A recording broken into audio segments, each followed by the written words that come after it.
So we have a few minutes for questions and answers, and I will launch this very short debate by one observation and two short questions.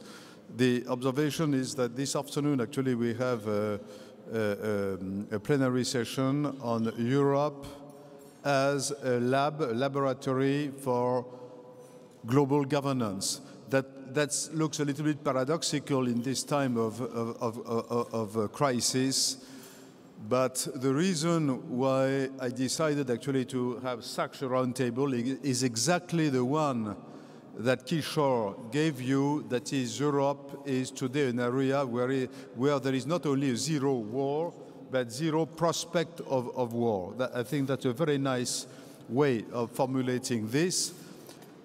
However, I would add that if ever the European Union were starting to dismantle,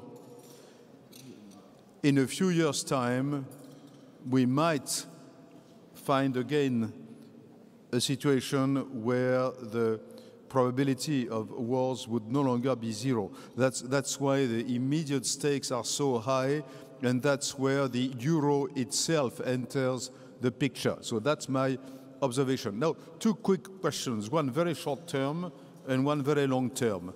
The short term question is, you said, Kishore, that after Dominique Strauss-Kahn resignation from the IMF, there was an opportunity missed. But my question is, who is responsible for that? Is it not the emerging countries themselves who were unable to decide on a candidacy? So I think it will be interesting to have your viewpoint on this short-term issue. Now, my long-term question is, you say you're optimistic for the next 10 years, but when you dream of the world in the year, let's say, well, 2100, how do you see it?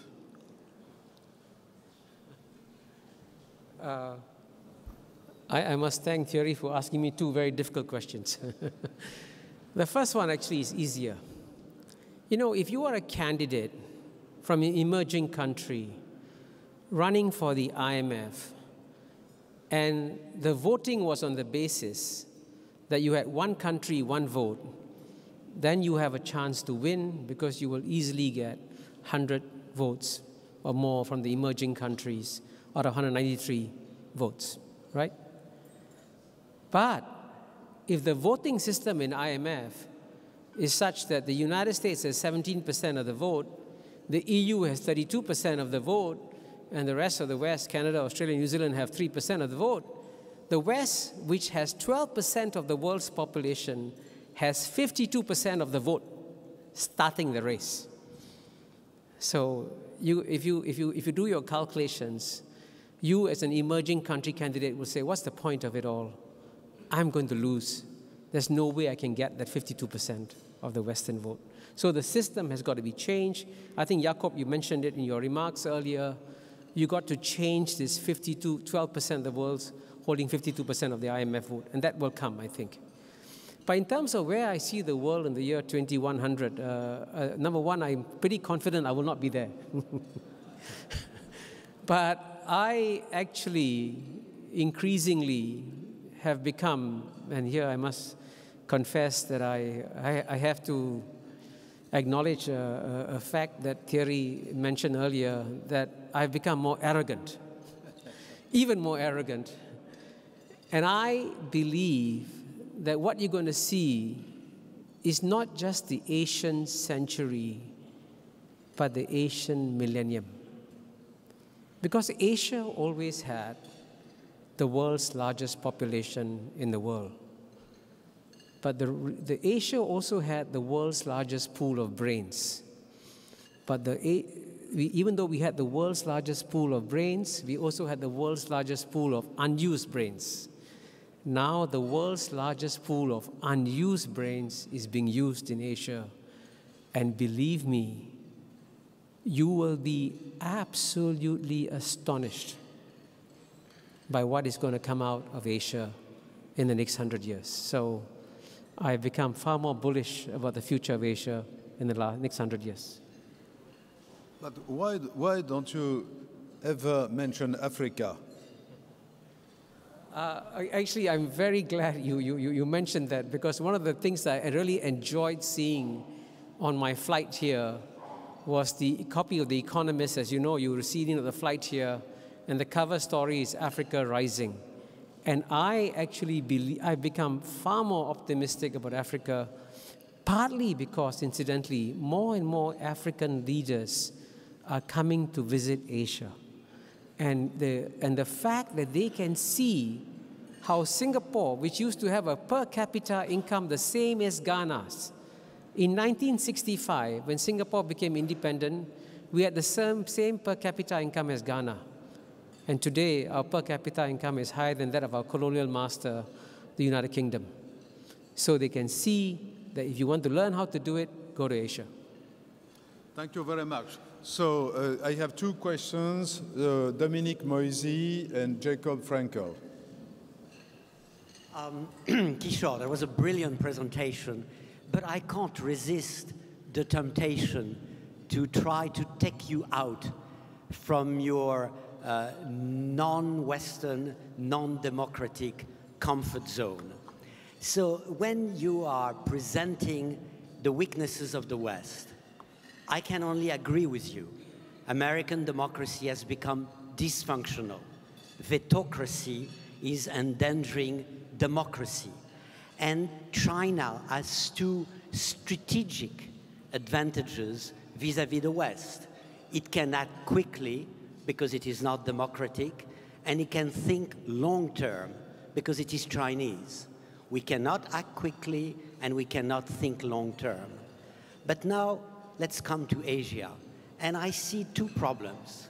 The first one is that the more successful you will become, the more Asian will want to live like the West.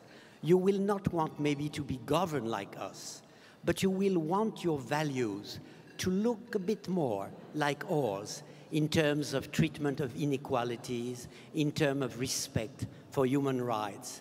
And for the moment, I do not see people dreaming of becoming Chinese or becoming Singaporean.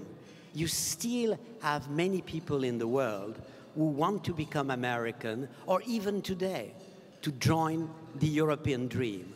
So I think you have a problem in the long term with universalism. Yes, I agree with you. The torch of history has moved from the West to Asia, but you have structural disadvantages which you have to face.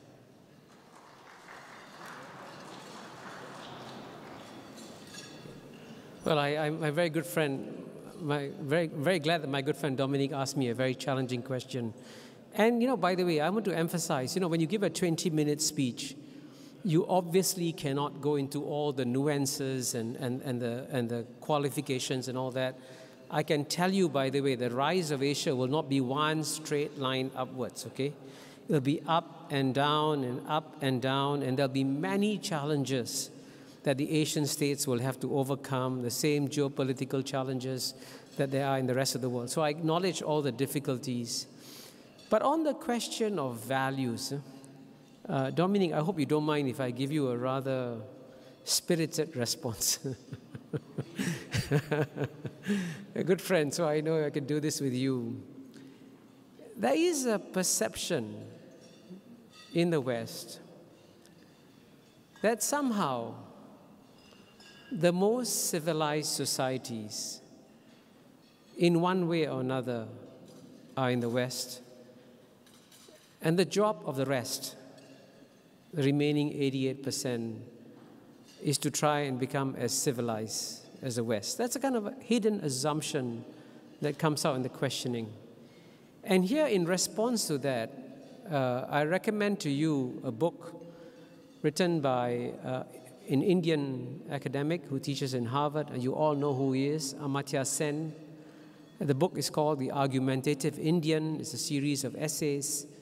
And in one of his essays, he points out with great historical detail how many of the values that the West claims to be quote-unquote Western actually came from the East, including tolerance, acceptance of diversity, and so on and so forth. So don't take my word for it. Take Amartya Sen's word for it. And I can tell you, by the way, that if you Asians are like any other human beings in the world, and I always emphasize, Asians don't like to have their fingers pulled out. Asians don't like to be shot in the head. Asians don't like to be imprisoned arbitrarily. All the values in the Universal Declaration of Human Rights are values that the Asians also want, clearly. But they will be balanced. And this is what's interesting in the coming dialogue that's going to happen. And I hope that it will be a dialogue among equals between East and West, where the reason why the Asian states are succeeding is they've always taken the best of the and tried to use it, but they'll also take the best of the East. And in the future, if we can combine the best of the West and the best of the East, then I think we have a better world coming our way. And I think, Dominic, it can be done.